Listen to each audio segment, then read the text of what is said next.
বুদ্ধদেব ভট্টাচার্যের হাত ধরে জন্ম হয়েছিল যুব সংগঠন ডিওয়াইএফআই এর।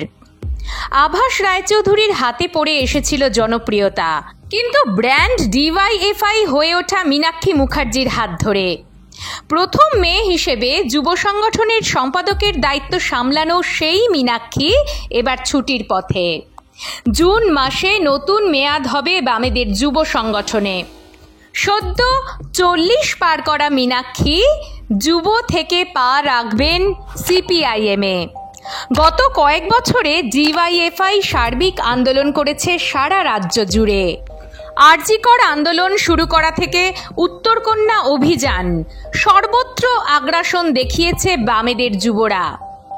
এর সবটাই হয়েছে মীনাক্ষীর নেতৃত্বে, যে কারণে ডিওয়াইএফআই এর জনপ্রিয়তা বেড়েছে বহুগুণ।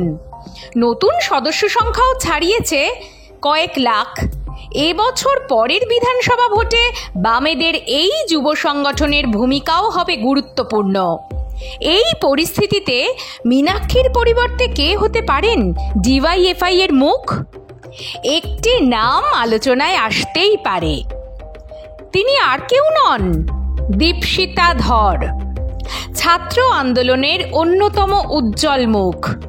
সর্বভারতীয় ছাত্র ফেডারেশনের যুগ্ম সম্পাদক এখন। সারা দেশে ছাত্র আন্দোলনের আগুন উস্কে দিয়েছেন নানা সময়ে। জওহরলাল নেহেরু ইউনিভার্সিটি দখলে রাখার পেছনেও ছিল দীপশিতার গুরুত্বপূর্ণ ভূমিকা।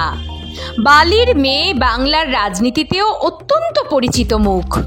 বিধানসভা ও লোকসভা ভোটে দাঁড়িয়েছেন, জিততে পারেননি ঠিকই, কিন্তু প্রতিপক্ষ তাকে নিয়ে চাপে পড়েছে প্রতিবারই। মীনাক্ষীর পরিবর্তে ডিওয়াইএফআই এর সম্পাদক হতে পারেন তিনি। কিছু যুক্তিও কাজ করছে এক্ষেত্রে। কি সেই যুক্তি? এক, ডিওয়াইএফআই কে সম্প্রতি সাফল্য দিয়েছেন এক মহিলা। মীনাক্ষীর বদলি হিসেবে যদি আলিমুদ্দিন আর এক মহিলাকে সামনে আনে, তাহলে যুবদের কাছে স্পষ্ট বার্তাও পৌঁছে দেওয়া যাবে। সিপিআইএম নিয়মনিষ্ঠ দল, ধাপে ধাপে উত্তরণ হয় নেতাদের, ঠিক যেভাবে দলের সিনিয়র নেতাদের হয়েছে। সেদিক থেকে দেখলে ছাত্র থেকে উঠে এসে দীপশিতা হতে পারেন ডিওয়াইএফআই এর যোগ্য মুখ। দুই, ডিওয়াইএফআই এখন আগ্রাসী আন্দোলনের পথে হাঁটছে। তৃণমূল এবং বিজেপির মতো শক্তিকে ঠেকাতে হলে এই পথেই এগোতে হবে। মীনাক্ষী যে পথ দেখিয়েছেন, সেই পথে যুব ফেডারেশনকে নিয়ে এগিয়ে নিয়ে যেতে হলে দরকার তেমনই এক নেত্রী। দীপশিতার মধ্যে সেই আগুন আছে। একদিকে তিনি ভালো বক্তা, যুক্তিবাদী এবং আইকন। অন্যদিকে আন্দোলনের দিক নির্দেশও করতে পারেন। নেতৃত্ব দেওয়ার সহজাত ক্ষমতাও রয়েছে। ফলে মীনাক্ষীর পরিবর্তে দীপশিতা দায়িত্বে এলে তা আখেরে বামেদের ভালোই হবে। 3, 40 পার করলে ডিওয়াইএফআই থেকে সরে দাঁড়াতে হয়, যে কারণে মীনাক্ষী সরে দাঁড়াতে চলেছেন। আবার 30 পার করলে ছাত্র রাজনীতি থেকে বৃহত্তর পরিসরে পা রাখা যায়। সেদিক থেকে বিচার করলে দীপশিতার জন্য এটাই সঠিক সময়। তার বয়স এখন 31।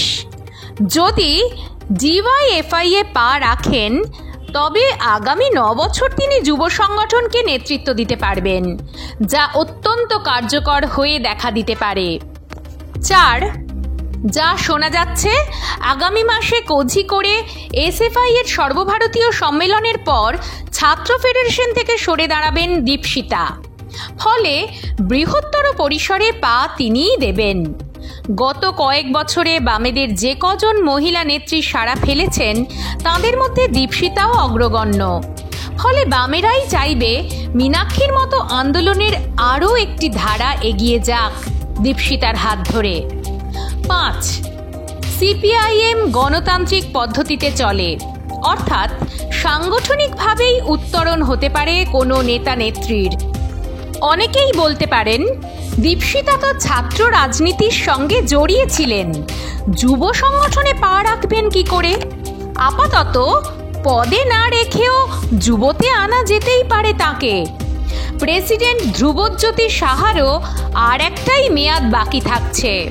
ফলে ডিওয়াইএফআইকে আগামী দিনে শক্ত হাতে তুলে দিতে হবে।